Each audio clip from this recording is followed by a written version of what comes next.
तो पीसीएस गुरुजी में आपका स्वागत है। दोस्तों, एक बहुत ही इंपॉर्टेंट खबर आई है।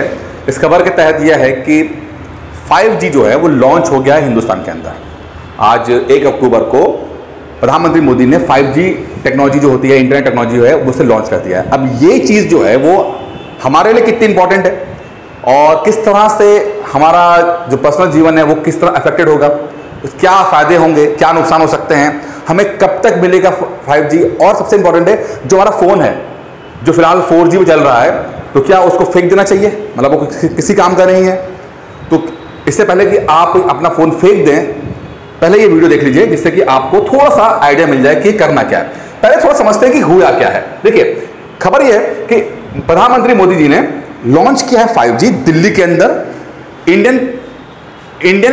India mobile Congress 2022, Indian mobile Congress 2022 में 5G टेक्नोलॉजी को लॉन्च कर दिया 1 अक्टूबर को। अब ये 1 अक्टूबर एग्जाम के लिए बड़ा इंपॉर्टेंट है, कभी आपसे तारीख पूछ सकते हैं, ठीक है। तो 1 अक्टूबर को मोदी जी ने लॉन्च किया दिल्ली के अंदर। इंडियन मोबाइल कांग्रेस जो है उसमें इनॉग्रेशन करते हैं। आज लॉन्च हुआ है 5G। पहले समझिए, जी का मतलब तो आपको पता ही होगा, जनरेशन है। तो 4G से हम लोग इंडिया जो है शिफ्ट कर रहा है 5G पे, ठीक है। अब क्या क्या है इसके अंदर ये देखते हैं। पहले बात तो कि सबसे इंपॉर्टेंट है कि speed, the speed of internet. देखिए, कोई भी जो G है या 2G है, 2G से 3G जब आए और 3G से 4G और 4G से 5G जब आए तो कुछ डिफरेंसेस आए हैं। जैसे 2G जो था वो सिर्फ इस बात पे फोकस था कि जो कॉल चली जाए, बस कॉल और SMS हो जाए, ठीक है। 95 में पहली बार लॉन्च हुआ 2G, तो इस बात पे था कि भाई किस तरह से SMS चला जाए, किस तरह बात हो जाए। 3G जब आया 2004-5 के आसपास आया, तो बात ये थी कि थोड़ा सा इंटरनेट भी थोड़ा सा मजबूत हो जाए, कॉल के साथ साथ इंटरनेट थोड़ा चला जाए। फिर जब 2012 में 4G आता है तो इस इंटरनेट की स्पीड को और बढ़ावा देने की बात हुई कि हम और कर दें। तो 2012 का जो 4G लॉन्च हुआ, जब 2016 में जियो का रेवोल्यूशन आया, जब पहली बार जियो ने अपने आप को लॉन्च किया, तो हम देखते हैं कि 2012 का लॉन्च किया 4G अपने पीक पे आता है 2016 के बाद। तो आज जो 2022 में 5G लॉन्च हो रहा है, इसका पीक हमें 2-3 साल के बाद देखने को मिलेगा। अभी लॉन्च हो गया है लेकिन तुरंत असर देखने को नहीं मिलेगा। अब असर 2-4 साल के बाद आपको देखने को मिलेगा। लेकिन हाँ, आप जैसे बहुत ही ज़्यादा प्रोफेशनल हैं, बहुत ज़्यादा हाई स्पीड पे काम करते हैं, तो आपको तुरंत शायद जरूरत पड़ जाएगी, लेकिन आम जनता के लिए थोड़ा समय लगेगा। तो अभी समझिए कि जो है कि कुछ ये इकोनॉमिकल, इंडस्ट्रियल और सोशल बेनिफिट्स की बात करते हैं, ठीक है। अब ये बेनिफिट्स जो क्या हैं कि इंटरनेट की स्पीड तेज हो जाने से क्या बेनिफिट्स मिलेंगे, इसको समझते हैं कि अगर सिर्फ इंटरनेट की स्पीड तेज हो गई तो किस किस इंडस्ट्री में फायदा हो सकता है, ये समझना जरूरी है। देखिए, पहला तो है स्ट्रीमिंग और गेमिंग। अब स्ट्रीमिंग और गेमिंग का मतलब बहुत इंपॉर्टेंट है कि अब जो लोग इंटरनेट पे जो गेम होते हैं, जो गेमिंग चैनल्स होते हैं, आप उनके लिए 5G बहुत इंपॉर्टेंट है। जो इंटरनेट पे आप यूट्यूब पे देखते हैं गेमिंग इंडस्ट्री में है, और गेमिंग इंडस्ट्री बहुत बड़ी इंडस्ट्री है, बहुत बड़ी इंडस्ट्री है। मतलब अरबों रुपए की, करोड़ों रुपए की, अरबों रुपए की इंडस्ट्री है, और ये बहुत ही फ्यूचर है। नई नई टेक्नोलॉजी और नया नया चीज़ें चल रही, क्योंकि ये इंटरटेनमेंट की इंडस्ट्री है। जैसा जिस तरह पिक्चर देखते हैं, जिस तरह से हॉलीवुड है, बॉलीवुड है, उसी तरह से गेमिंग इंडस्ट्री है जो कि बहुत बूमिंग है। तो अब ये 5G लग जाने से ये गेमिंग इंडस्ट्री को बहुत ज़्यादा मिलेगा। अब क्या देखिए, गेमिंग क्यों है? क्योंकि जिस तरह से गेम बहुत ही हाई क्वालिटी के गेम बनने लगे हैं, तो मोबाइल पे क्या होता है कि मोबाइल पे अब आम आदमी जैसे 10,000 का या 15,000 का मोबाइल खरीदता है, उसकी स्टोरेज कैपेसिटी या रैम बहुत हल्की होती है। तो बड़े जो हैवी गेम होते हैं, जो हाई ग्राफिक्स वाले गेम होते हैं, वो चल नहीं पाते हैं। तो होता क्या था कि जो जिनके पास हल्के मोबाइल होते हैं, तो वो लोग हल्के वाले गेम खेल पाते हैं, छोटे मोटे। लेकिन अब अगर अच्छा गेम खेलना है तो आपको महंगा मोबाइल लेना पड़ता था, क्योंकि स्टोरेज उनमें ज़्यादा होती थी। अब क्या हो रहा है कि एक नई टेक्नोलॉजी, नई तो नहीं है लेकिन एक है, वो क्लाउड कंप्यूटिंग। क्लाउड कंप्यूटिंग, ठीक है। सॉरी, क्या लिखते हो मैं,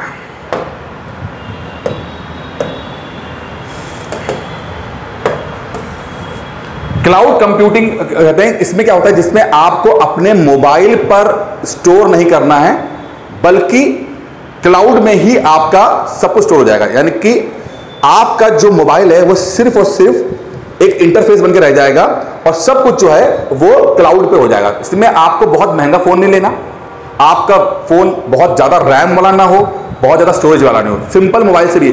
अब जब ये चीजें होती हैं कि डेटा का ट्रांसफर सिंपल इस तरह से हो जाए कि यहां से ये सर्वर बन जाए और इस तरह से चीजें हो जाए, आपके मोबाइल की जरूरत ना पड़े, तो समझिए कि एक नया तरह का मार्केट ओपन हो जाएगा उन लोगों का जिनके पास हल्के मोबाइल हैं, 10,000 8,000 वाले मोबाइल हैं। तो वो लोग भी बहुत बड़े बड़े गेम खेल पाएंगे। संभव कब हो पाएगा? जब 5G टेक्नोलॉजी आएगी, इस तरह की 5G टेक्नोलॉजी आएगी जो कि हाई स्ट्रीमिंग कर पाएगी, जो कि गेमिंग कर पाएगी और डेटा को फटाफट ट्रांसफर करा पाएगी। ठीक है, इसीलिए यहां पर तुरंत लिख दिया कि गेमिंग इंडस्ट्री के लिए बहुत ज्यादा बूम है। ठीक है, क्योंकि ये बहुत मार्केट ओपन कर रहा है। अच्छा, अब एक चीज समझने पड़ेगा कि एक तो स्पीड बहुत तेज है, साथ में लो लेटेंसी बहुत है, लेटेंसी बहुत कम है। इसका मतलब क्या होता है? देखिए, आपने लाइव कुछ देखा, मतलब कुछ हुआ और उसको इंटरनेट के माध्यम से आप कितनी देर बाद देख पा रहे हो, बस ये है लेटेंसी, यानी कि देरी, कितना देर बाद कि एक घटना घटी, उसको इंटरनेट के माध्यम से अगर 4G के माध्यम से देख रहे हो तो कितनी देर बाद डिले होता है, कितनी देर बाद देखोगे, और अगर 5G में देखोगे तो डिले कितना होगा। तो इस बात को समझते हैं कि अगर आप 4G टेक्नोलॉजी इस्तेमाल करते थे तो डिले था वो लगभग 60 से लेकर 98 मिली सेकेंड था, 60 to 98 मिली सेकेंड ये आपका 4G में हुआ करता था। ठीक है, लेकिन 5G में हम जब बात करते हैं तो ये मात्र 5 मिली सेकेंड डिले है, यानी घटना यूं घटी और क्यों नहीं दिख गया आपको, घटना यूं घटी और यूं हो गया। अब ये कहां पर इंपॉर्टेंट है? ये फिर गेमिंग सेक्टर आ गया। आप PUBG खेल रहे हो, अब PUBG खेलते खेलते क्या होगा कि अभी डिले बहुत ज्यादा हो जाता है, तो किसी ने गोली चलाई और दूसरा बार मर गया और पता नहीं लग पाया क्या हो गया। लेकिन जैसे ही डिले खत्म हो जाएगा तो आपका एक्सपीरियंस गेमिंग को लेकर बहुत अच्छा हो जाएगा और ये अपने आप मार्केट बहुत ओपन हो जाएगा। और गेमिंग इंडस्ट्री, एंटरटेनमेंट इंडस्ट्री बहुत बड़ी इंडस्ट्री है, बहुत सारे जॉब्स इसके अंदर क्रिएट होंगी, चीजें बहुत ज्यादा डेवलपमेंट आएगा, लोग programmer, IT sector, mobile sets, इस तरह की चीजें बहुत ज्यादा देखने को हमें मिलेगी। तो ये कई कारणों में से कई फायदों में से एक फायदा मैंने गेमिंग का बताया। फिर वही लाइव स्ट्रीमिंग का है, लोग जिस तरह से अभी इंटरनेट के माध्यम से, यूट्यूब के माध्यम से लाइव स्ट्रीम करते हैं, तो लोग हो सकता है भविष्य में पिक्चरें लाइव स्ट्रीमिंग हो जाए, और ये होगा। किसी ने नहीं सोचा था कि नेटफ्लिक्स और अमेजन प्राइम आने पर लोग घरों बैठ के पिक्चर देख पाएंगे। अभी आप 1 महीना डिले पिक्चर देखते हो, एक वक्त ऐसा आने वाला, और ये बात मैं इसलिए कैसा था, मुझे इसके बारे में पता है कि रिलायंस इसके ऊपर काम कर रहा है कि एक जगह से, एक सेंटर से पिक्चर टेलीकास्ट होंगी, लाइव टेलीकास्ट होंगी और सब लोग अपने घरों पे पिक्चरें देख पाएंगे। उसके लिए 5G टेक्नोलॉजी आना बहुत जरूरी है, अन्यथा पिक्चरें भी ढंग से चल नहीं पाती हैं क्योंकि लोड बहुत ज्यादा होगा। और भविष्य आप देखिएगा, लोग सिनेमा हॉल नहीं जाएंगे, घरों पे मोबाइल लाइव पिक्चरें देख पाएंगे। ठीक है, उसके लिए लाइव स्ट्रीमिंग बहुत इंपॉर्टेंट है चीजों के लिए। अच्छा, अब कुछ और बात कर लेते हैं। किसी ने कहा कि न्यू एरा, एक हाई स्पीड इंटरनेट है, 5G users in the new era of streaming capabilities. ठीक है, और अभी जो लॉन्च हुआ है वो कुछ सिलेक्टिव शहरों में हुआ, कुछ खास जगह पे होगा। एयरटेल और जियो ने कहा है कि हम जो है कुछ शहरों पे करेंगे, और शहरों के अंदर भी कुछ खास जगह पे पहले काम कर रहे हैं। इसका पूरा एक्सपीरियंस होने में आपको 3-4 साल का समय लगेगा। जैसे मैंने आपको कहा था कि 4G 2012 में लॉन्च हुआ और पूरे हिंदुस्तान में 16 के बाद गया। इसी तरह से 5G भी लॉन्च आज हुआ है, लेकिन इसका पूरा एक्सपीरियंस हो सकता है आपको 1 साल बाद या 2 साल बाद या 3 साल बाद देखने को मिले आपको। ठीक है, तो अभी आपको 4G पे ही काम चलाना पड़ेगा, 4G ही अभी आपको चलता रहेगा। धीरे धीरे जैसे जैसे इनका जो इंफ्रास्ट्रक्चर मजबूत होगा वैसे वैसे चीजें आपको देखने को मिल जाएंगी। ठीक है, और कुछ साल लग जाएंगे पूरे देश को कवर करने में। अब जो स्पीड की बात कर रहे हैं, कितना स्पीड है, देखिए स्पीड जो है लगभग 20 गीगाबाइट्स पर सेकेंड, यानी कि अगर एक बहुत ही सिंपल सी बात अगर मैं कहूं, 1 GB की फाइल को डाउनलोड करने में कहा जाता है कि 3 सेकंड का समय लगेगा। 1 GB की फाइल को डाउनलोड करने में मात्र 3 सेकंड लगेगा, मतलब समय की बचत हो जाएगी। कितना अभी कितना लगता है? अभी समय लगता है, हो सकता है 1 मिनट लगता है, 2 मिनट लगता हो। मैं तो उस दौर में भी रहा हूं कि जहां 3G था तो 1 GB छोड़ी साहब 100-200 MB के फाइल को डाउनलोड करने में भी बहुत टाइम लग जाता था। ठीक है, अब देखिए 3 सेकंड लग रहे हैं 1 GB की फाइल को डाउनलोड करने में। ठीक है, अब इसमें क्या है, आप अभी जापान में क्या होता है, जापान में सब बहुत हाई स्पीड ट्रेन जाती है, बुलेट ट्रेन चलती है। तो बुलेट ट्रेन चल रही है, बहुत हाई स्पीड पे चल रही है, उसके बावजूद भी लोग जो अंदर बैठे हैं वो अपने मोबाइल पे लाइव, मोबाइल पे मतलब इंटरनेट के पे वो लाइव स्ट्रीमिंग देख लेते हैं या कर लेते हैं। इस लेवल की इंटरनेट कनेक्टिविटी है कि इतनी तेज ट्रेन चल रही है, उसके बावजूद भी वो कनेक्शन टूट नहीं रहा है। हमारे देश में क्या है, अभी आप लोग ट्रेन में सफर करो और 4G वाला जो है वो खुद ही रोना शुरू कर देता है फिर वो। तो अभी हमारे देश में तो अभी 4G भी ढंग से इंप्लीमेंट नहीं हुआ है। शहर को छोड़ के थोड़ा सा बाहर जाएंगे तो नेटवर्क के मसले वहां पर भी अभी हैं। तो कहने को तो 5G लॉन्च हो चुका, लेकिन अभी 4G भी पूरे देश में अभी पूरा कवर नहीं कर पाया है। शहरों पे बहुत अच्छा है, लेकिन कई इलाके ऐसे हैं जहां अभी भी नेटवर्क ठीक से नहीं आता। वहीं जापान ने जब इसको इंप्लीमेंट किया तो हाई स्पीड ट्रेनों के अंदर भी बिना कोई रुकावट के, बिना कोई डिले के जो है इंटरनेट चल रहा है। अब जब ये ऐसा होता है तो नई इंडस्ट्री डेवलप होती है। जैसे कि 4G आने से अब देखो YouTube पे कितने ज़्यादा कंटेंट क्रिएटर बन गए, बहुत सारे कंटेंट। तो एक तरह का एक अलग इकोनॉमिक क्रिएट हो गई, अलग जॉब क्रिएट हो गया, अलग तरह का ही सिस्टम क्रिएट हो गया। तो 5G जब आएगा तो अलग तरह की स्किल चाहिए होगी, अलग तरह के लोग चाहिए होंगे, कुछ नए स्किल डेवलप हो जाएंगे, कुछ नए जॉब्स क्रिएट हो जाएंगे और वहां पे आपको जॉब मिलना शुरू हो जाएगी। ठीक है, तो ये सब चीजें बहुत इंपॉर्टेंट हो जाती है। अच्छा, अब इसमें अब ये देखते हैं कि कहां ये इस्तेमाल हो रहा है, कहां होगा। जैसे मैं थोड़ा सा इसको अभी जो मैं डिस्कस किया था, तो जैसे अल्ट्रा हाई स्पीड है, ये अल्ट्रा हाई स्पीड है, तो ये आर्टिफिशियल इंटेलिजेंस में बहुत काम आएगा। एआई का जमाना जबरदस्त जमाना है। आर्टिफिशियल इंटेलिजेंस हर मतलब आप समझिए कि अब कंप्यूटर जो है वो आदमी के दिमाग की तरह काम करेगा बिल्कुल। ठीक है, डेटा आया जा रहा है, और ऐसा नहीं कि कोई नई टेक्नोलॉजी है एआई, अभी काम हो, लेकिन ऑलरेडी कंपनीज काम कर रही हैं। अब गूगल जो वगैरह जो है या अमेजन वगैरह जो है वो एआई का इस्तेमाल करते हैं, आर्टिफिशियल इंटेलिजेंस का काम करते हैं, कि जिससे कि अपने कस्टमर को और बेहतर एक्सपीरियंस दे पाएंगे, उनको समझ पाएं। तो अब इसके लिए क्या होता है, लगातार डेटा चाहिए होता है, लगातार डेटा चाहिए होता है। ठीक है, तो वो उसके लिए हाई स्पीड इंटरनेट की बहुत जरूरत पड़ती है कि जितनी, मान लो अमेजोन पे सबने कुछ शॉपिंग की तो उसकी इंफॉर्मेशन लगातार जो है उनको पता लगते जाए और वो बेहतर तरीके से अपने नेटवर्क को मजबूत करके कर सके। और गूगल की तो बात भी कहना क्या कि वो कितना ज़्यादा वो डेटा करता है। ऑगमेंटेड रियलिटी, अभी मेटा की बात करते हैं आप, मेटा नाम सुना होगा, रिलायंस फेसबुक का नाम चेंज करके मेटा कर दिया। मतलब एक वर्चुअल रियलिटी में चले जाओगे आप, जहां पर जैसे अभी फेसबुक में आप क्या करते हो कि अभी आपका प्रोफाइल होता है, अब अगला कुछ सालों के बाद देखो, साल 2 साल के बाद देखोगे कि उसके अंदर एक आपका वर्चुअल इमेज क्रिएट हो जाएगी। आप एक तरह के जो रियल में तो हो ही, लेकिन वर्चुअली अंदर चले जाओगे, वहां पर आप अपना एक्सपीरियंस करोगे और लगातार वहां पे काम हो रहा है इसके ऊपर। अब ज्यादा बहुत समय नहीं रह गया, साल 2 साल के अंदर आम पब्लिक भी बिल्कुल इस चीज को फॉलो करने वाली है। ठीक है, उसके लिए भी हाई इंटरनेट चाहिए। हेल्थ केयर सेक्टर, कोई डॉक्टर शहर में है, एक गांव में पेशेंट है। ठीक है, हमारे देश में तो हालत क्या है ना कि डॉक्टर जो है गांव जाते ही नहीं है। ठीक है, तो अब आपस में कनेक्टिविटी हो सके कि डॉक्टर जो शहर में बैठा हुआ है वो गांव में किसी पहाड़ी इलाके पे कोई अगर पेशेंट है तो उसको भी सही ट्रीटमेंट दे पाए, लाइव दे पाए। तो इसके लिए हेल्थ केयर सेक्टर बहुत इंपॉर्टेंट है। डिजास्टर मैनेजमेंट, लैंडस्लाइड आ गया, लोग फंसे पड़े हुए हैं, सैटेलाइट से हमें देखना है तो हाई इंटरनेट के तो रियल टाइम इंफॉर्मेशन दे पाएंगे। बाढ़ कहां पे आई, क्या हो गया, कौन कहां पे गिर गया, कहां पे फंस गया, तो हम उसको दे पाएंगे। एजुकेशन सेक्टर, लाइव क्लासेस आजकल देख ही रहे हैं कितना ज्यादा हो चुकी है। एग्रीकल्चर के ऊपर बरसात कब होगी, बारिश कब होगी, सूखा कब पड़ेगा, उसकी इंफॉर्मेशन ज्यादा एक्यूरेट तरीके से दे पाएं। इलेक्ट्रॉनिक व्हीकल्स जो कि ओला बाइक्स इस तरह की आ रही है, वहां पर चीजें हो रही हैं, ये सब किसी को रियल टाइम पे काम कर रही है। रियल टाइम पे कौन क्या कर, कितना चले हो, कहां गए हो, जीपीएस में कितना, तो ये सब और एक लेवल आगे जाने वाला है। ठीक है, और ऑटोमेशन, ट्रांसपोर्टेशन, फूड डिलीवरी यानी कि जोमेटो तक में आप लोगों को नया एक्सपीरियंस देखने को मिलेगा। ये तो एक तरह से 5G जो है एक नई क्रांति लाएगा। आज से 4-5 साल पहले जोमेटो नहीं हुआ करता था, जब 3G था नहीं पॉसिबल था, अब पॉसिबल है, अब पॉसिबल है। ठीक है, 4G में था पॉसिबल, अब 5G में आएगा तो शायद कुछ और नई कंपनीज आ जाएंगी जो नया कुछ दे पा रही होंगी। तो नई तरह की इकोनॉमी आपको देखने को मिल जाएगी। ठीक है, जो पता ही नहीं है, मैं भी नहीं बता पाऊंगा कि क्या किस तरह से होगा, कि भविष्य में कुछ नई चीज देखने को मिल जाए, कुछ लोग जो है नया कुछ कर डालें। अब मोदी जी ने इस लॉन्चिंग में कुछ बातें बोली हैं जिसको समझना जरूरी है, एग्जाम के पॉइंट ऑफ व्यू से समझना जरूरी है। क्या समझना जरूरी है? देखिए मोदी जी क्या बोलते हैं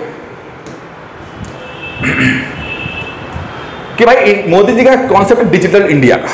अब डिजिटल इंडिया की सक्सेस कहते हैं, मोदी जी कहते हैं कि भाई 4 पिलर्स के ऊपर है, 4 पिलर्स के ऊपर खंभों पर डिजिटल इंडिया है। जो है पहला, कॉस्ट ऑफ ए डिवाइस, यानी कि मोबाइल की कॉस्ट, यानी किसी डिवाइस की कॉस्ट बहुत महंगी होगी तो समझिए कि हिंदुस्तान का 90% कोई खरीद नहीं पाएगा। हिंदुस्तान की हालत ये है कि अगर आप 25,000 रुपए कमाते हैं तो हिंदुस्तान के टॉप 10% लोगों में आ जाओगे आप। तो हिंदुस्तान बहुत गरीबी है, बहुत गरीबी है, ठीक है। तो डिवाइस की कॉस्टिंग बहुत इंपॉर्टेंट है। तो जैसे मैंने आपको कहा कि अगर मोबाइल गेमिंग सेक्टर में अगर सस्ते मोबाइल में भी हाई डेफिनेशन वाले भारी वाले अगर गेम चल पाए तो कितना बूम हो जाएगा, ठीक है। डिजिटल कनेक्टिविटी कि इंटरनेट के माध्यम से कनेक्टिविटी, डेटा कॉस्ट यानी जो इंटरनेट का जो कॉस्टिंग है वो बहुत इंपॉर्टेंट है। और चौथा है द डिजिटल फर्स्ट अप्रोच, बहुत इंपॉर्टेंट है। 4 बातें बोल रहा है, 4 बातें बोली उन्होंने। कॉस्टिंग ऑफ ए डिवाइस, कि डिवाइस सस्ता होना चाहिए जिससे ज्यादा से ज्यादा लोग यूज कर पाए। डिजिटल कनेक्टिविटी यानी कि इंटरनेट की अवेलेबिलिटी रहनी चाहिए जिससे वो कनेक्ट हो सके। साथ में सस्ता होना चाहिए, कॉस्टिंग सस्ती होनी चाहिए। और चौथा है कि एक माइंडसेट होना चाहिए कि हम इंटरनेट इस्तेमाल करेंगे, हम ज्यादा से ज्यादा इंटरनेट को इस्तेमाल करके चीजों को और बेहतर तरीके से कर पाएंगे। डिजिटल इंडिया इन 4 पिलर्स पे चलता है। ये एग्जाम के लिए बहुत इंपॉर्टेंट रखिएगा। अच्छा, अब इस मोदी ने बड़ी अच्छी बात बोली है।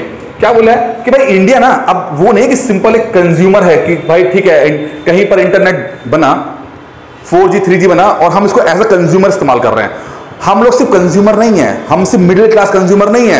अब वो समय चला गया कि हम सिर्फ कंज्यूमर, अब हम लोग इनोवेटर्स हैं, इनोवेट करने वाले लोग हैं, ठीक है। हमने अपनी टेक्नोलॉजी बनाई है, अपने दम पे 5G टेक्नोलॉजी बनाई है, इसको लॉन्च किया है। तो अब वो वाला हिंदुस्तान नहीं है कि कहीं कुछ बनेगा और हिंदुस्तान वाले उसको कंज्यूम करेंगे, नहीं। अब हम लोग आगे बढ़ेंगे और हम लीड करेंगे, अपना एक्टिव रोल प्ले करेंगे। अब हम लीड करेंगे इस चीज को लेकर। तो यहां से अगर आप विश्व गुरु बनने की बात करते हो, अपनी प्रेजेंस दुनिया में रखने की बात करते हो, तो ये 5G ने ये प्रूव किया है दुनिया को कि किस तरह से हम लोग आगे बढ़े। ठीक है, the development and the implementation of that technology. अब हम टेक्नोलॉजी बनाएंगे भी और इसको इंप्लीमेंट भी करेंगे, ये है मोदी जी का। अब इसमें और भी क्या बोला इन्होंने, एक बात और बोली है कि अब उन्होंने एक डेटा दिया। उन्होंने बोला कि भाई देखो, जब 2014 में थे उस समय हिंदुस्तान की हालत ये थी कि एक भी मोबाइल हम एक्सपोर्ट नहीं करते थे। 2014 तक हिंदुस्तान में जितने मोबाइल आते थे वो इंपोर्ट होते थे, कुछ बनते थे और बाकी इंपोर्ट हुआ करते थे। ठीक है, जमाना ये है जब उस समय मैक्रोमैक्स, जोलो, लावा इस तरह के मोबाइल हुआ करते थे। ठीक है, लेकिन ये बात सच है कि मोदी गवर्नमेंट के आने के बाद बहुत ज्यादा ध्यान दिया गया कि मोबाइल मैन्युफैक्चरिंग के ऊपर, और हालात ये हैं कि अब iPhone 14 भी हिंदुस्तान से बन रहा है।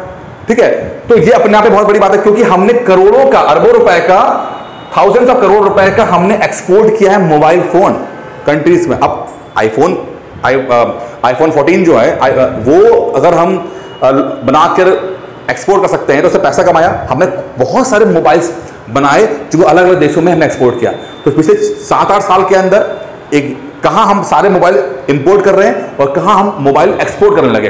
तो अपने आप में हमारी इकोनॉमी जो है वो चेंज हो गई।